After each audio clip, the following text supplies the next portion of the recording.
सुनिए इस शोर को। ये शोर लोग यूं ही बेवजह नहीं कर रहे। ये देश के सबसे बड़े लोकतंत्र की बंधक बनाई गई जनता की चीख है। तापमान 44 डिग्री, आसमान से बरसती आग और जमीन पर रेंगती जिंदगी। लेकिन मध्य प्रदेश के सिंगरौली में साहब का काफिला गुजरना था, इसलिए जनता को सड़क पर भूनने के लिए छोड़ दिया गया। नौकरी पर जाने वाले, अस्पताल भागने वाले, परीक्षा देने वाले छात्र सब के सब इस वीआईपी कल्चर की सनक के आगे लाचार थे। लेकिन इस बार जनता ने हाथ नहीं जोड़े। इस बार जनता ने बजाया वो हॉर्न जिसने सत्ता के गलियारों की नींद उड़ा दी है।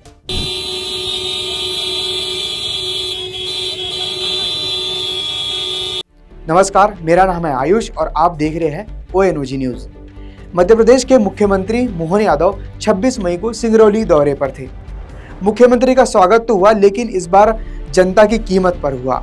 पुलिस ने पूरे शहर को वीआईपी मूवमेंट के नाम पर बंधक बना लिया। कई देर तक चिलचिलाती धूप में गाड़ियां थमी रही, लेकिन जब सब्र का बांध टूटा तो सिंगरौली की सड़कों पर वो हुआ जो इतिहास में दर्ज हो गया। सैकड़ों की गाड़ियों ने एक साथ हॉर्न बजाकर ऐसा प्रोटेस्ट किया कि प्रशासन के हाथ पांव फूल गए।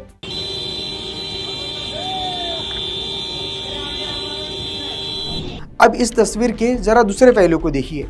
एक तरफ देश के प्रधानमंत्री देशवासियों से अपील करते हैं कि भाई पेट्रोल बचाइए, पर्यावरण बचाइए, तो दूसरी तरफ जो ये नेता लोग रहते हैं, ये लोग रील बनाने में लग जाते हैं। पीछे इनके सैकड़ों गाड़ियों का काफिला चलते रहता है, सामने साइकिल पर रील बनाते रहते हैं। नेता लोग इसके नाम पर मात्र कुछ दिन को फॉलो करते हैं, खूब रीलबाजी करते हैं, लेकिन कुछ दिन में नेताओं का ये ढकोसला खुलकर साबित हो जाता है। लेकिन सिंगरौली में क्या हुआ? मुख्यमंत्री के चंद मिनटों के सफर के लिए सैकड़ों गाड़ियों को चालू हालत के लिए सड़क पर ही रोक दिया गया। 44 डिग्री की इस गर्मी में लोग गाड़ियां बंद नहीं कर सकते थे। लाखों का पेट्रोल डीजल धुएं में उड़ दिया गया। सवाल यह है कि क्या प्रधानमंत्री की ये अपील सिर्फ आम आदमी के लिए है? क्या नेताओं के काफिलों पर देश का नियम लागू नहीं होता? एक तरफ ईंधन बचाने का ज्ञान और दूसरी तरफ वीआईपी कल्चर के नाम पर सरेआम पेट्रोल की बर्बादी का यह विभत्स तमाशा।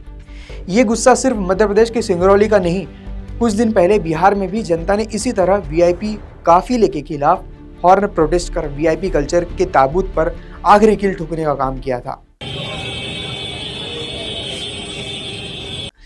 नेताजी एसी गाड़ियों में बैठकर शीशे चमकाते हुए निकल जाते हैं और जिस जनता ने उन्हें वोट देकर कुर्सी पर बैठाया, वो सड़क पर धूल और धुआं फांकने को मजबूर है। सुरक्षा जरूरी है, हम मानते हैं, लेकिन जनता को प्रताड़ित करके देश का ईंधन फूंककर और लोगों की जिंदगियों को दांव पर लगाकर मिलने वाली सुरक्षा नहीं, तानाशाही है, तानाशाही। सवाल है कि क्या नेताओं की सुविधा इस देश की आम जनता की जिंदगी और उनके समय, देश के संसाधनों से ज्यादा कीमती है? क्या पीएम मोदी की पेट्रोल बचाने की अपील को ये वीआईपी अपनी गाड़ियों के टायरों तले रौंदते रहेंगे? प्रशासन ने किसी तरह लोगों को शांत करा दिया, लेकिन बैरिकेड्स हटा दिए गए और सीएम साहब का काफिला भी हवा की तरह गुजर गया। लेकिन लोगों के सवाल है कि आखिर कब तक इस देश का अन्नदाता और टैक्स पेयर नेताओं की इस सामंती सनक के आगे घुटने दिखता रहेगा। बहरहाल इस रिपोर्ट में इतना ही। देखते रहिए ONOG न्यूज। नमस्कार।